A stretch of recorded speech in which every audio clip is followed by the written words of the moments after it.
Shouldn't we be better? Shouldn't the human race have managed to move forward as a species? We seem to be not much better off today in 2026 than we were a few centuries ago. Massive violence and war, large advanced cities with rampant murder, rape, crime. What explains our lack of structure, morally and ethically speaking? If any single concept can be used to define the race of men on planet Earth, to define human civilization as a separate thing from the other social groups that we share Earth with, it is our desire, our goal, to be moral, to be civilized in a very real or everyday sense, means to have empathy for others and behave accordingly. Moreover, most of our societies have conceptualized higher men as having nobility, chivalry, honor, or bushido. We have an inherent desire to become better people. Why? And what exactly does that mean? What is morality? Where does it come from? Misunderstanding and misuse of this most basic concept is one of the most dangerous and debilitating flaws in human society. Arguing over what is right and what is wrong is as divisive a topic as we have ever experienced. We need a more clear and useful concept of morality to be held by more people.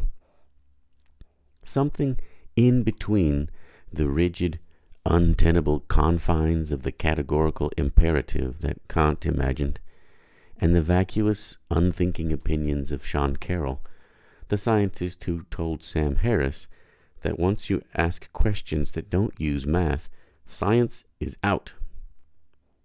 Break the binary, see the spectrum.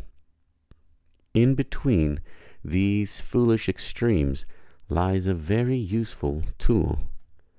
There is something that we can teach our children, a way to imagine their interactions with the world around them that makes their lives richer, more full and satisfying. We owe it to ourselves and our descendants to forge a better understanding of our social needs and social abilities and pass on our learning, to strive to be moral, yet also to be moral for good reasons, not merely to win the favor of an imaginary deity. It is not helping anyone to continue to uphold the outdated, childish, and broken concept that morality is the sole realm of religion. Religion has no monopoly on morality. That is clear simply by looking around at all the many ways religion has gotten it wrong. Worse than that, when the religious truly believe, they no longer feel a duty to those around them. They merely wait on God to deliver them from evil. That being said, in all honesty, there does not exist a comprehensive, accessible standard for morality that is built free of religious claims. There are no secular 10 Commandments, with due apologies to Christopher Hitchens and A.C. Grayling, that the non-believing community has agreed on. None that have anything like the staying power of religious text. There is good reason for this. This is clearly not the proper way to conceive of morality. It is not black and white. It is not permanent or set in stone. It can vary. It can be relative. As we shall see, this does not mean that it has no limits, or that it is now meaningless or useless, or so devoid of boundaries that it cannot be held to any standard.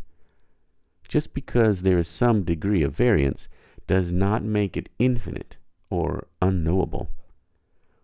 The Christian fundamentalist argument that just because moral relativism exists, it is now some inscrutable morass of opinions held by all, is every bit as foolish and self-defeating as the totalitarian demand that a particular rule is eternal and unquestionable.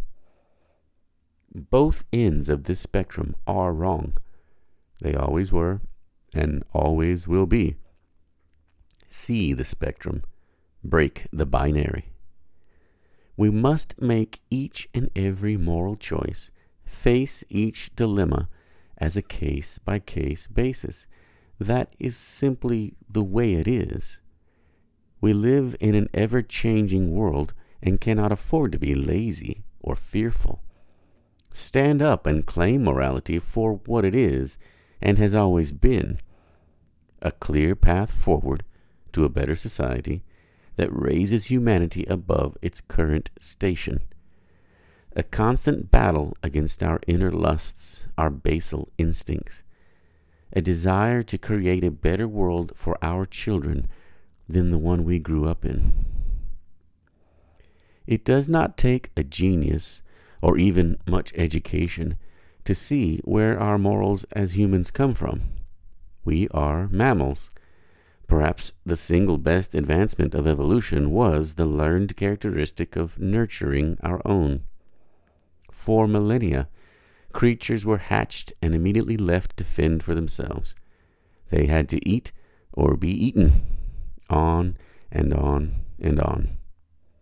When mammals' brains and bodies developed in such a way to support an infant over a developmental period that was fed and protected and nurtured by a mother, this opened a pathway to allow all kinds of level-ups. This infant could now learn from its parents. It could be fed and grow, developing claws, senses, wings, fur, etc. It was protected from enemies and allowed to become much better adapted before venturing out on its own in the world. In addition, once mammals were fully grown adults, this sense of nurturing led to cooperation amongst families. Herds of antelope and pods of dolphins have vastly better chances of survival when they help each other watch for predators or search for food. The mammals could now be unified in purpose and propagate genes far more successfully than ever before. Fast forward a few hundred millennia and enter primates. Built on this common theme of cooperation and nurturing, we learned to communicate with each other. We devised language. There was and always will be an underlying instinct, evolved and reinforced for generation after generation, that makes us willing to fight and die for our children, to protect and provide for our families. Add to that foundation a system of describing those feelings and emotions. A modern human mother does not choose to have an eruption of emotions when she sees a baby or a puppy. These are instinctual. She has no control over them. However, now she is able to convey these feelings, talk it over with a husband who may or may not feel the same way. The theory of God creating morality and scribing it on the hearts of men is helpless to explain any of this in any way. Evolution and practical reality describe and predict this with clarity and meaning. These deep instinctual feelings can vary with astounding degrees in humans, from the stereotypical girl who plays with baby dolls from a very young age and can think of no other way to live her life than to have a large family, to the psychopathic man who kills because he has no compunction against harming others, so devoid of empathy is he. This vast scale of possible instincts is clearly observable throughout humanity. It is also clear that females possess a higher degree of empathy and social skills when navigating these choices. Evolution explains and predicts this quite well. Theories about a God creating this fall flat. Believing that you know right and wrong permanently is foolish. Each and every moral decision is taken case by case. We must be strong and decisive, but also deliberate and considered, conscientious and precise in our reasoning. Irrational emotional reactions are not moral goods. That is merely animal instinct.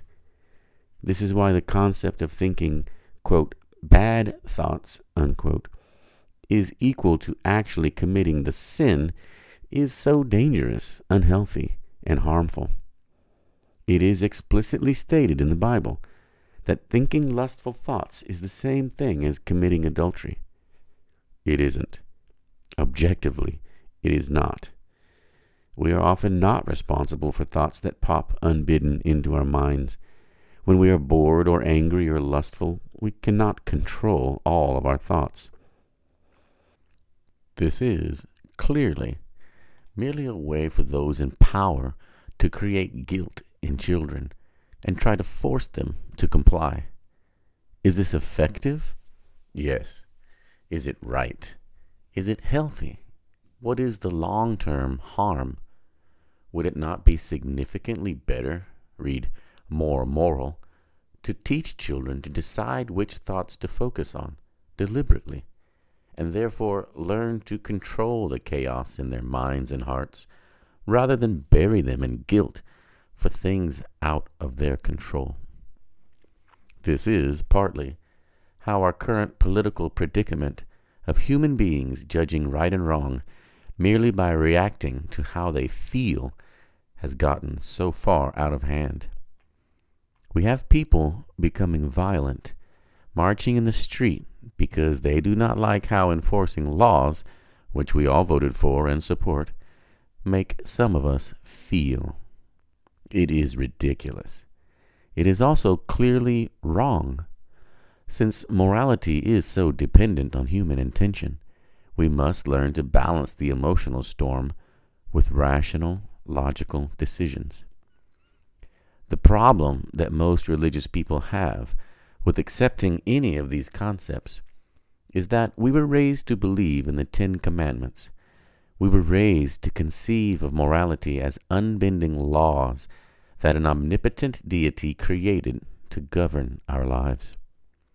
This pushes a lot of buttons for us. I can personally attest to how extremely difficult it is to free oneself from these mental and spiritual straitjackets. I slowly became an atheist over a rather embarrassingly long time. I was already a father. I was struggling mightily with how to raise a daughter, teaching her morality, instilling in her the concepts of right and wrong. But how? If I cast aside the Ten Commandments and God and all of that, how could I possibly ever convince her, or myself, that these things even mattered? The answers, of course, are much simpler than I was willing to admit. I mention it now because I can relate to how difficult it is to grasp the simple, fundamental concept of being a better person because I desire a better society, better relationships with other humans, animals, and my environment. This is not complex. I want these things. We are all social creatures.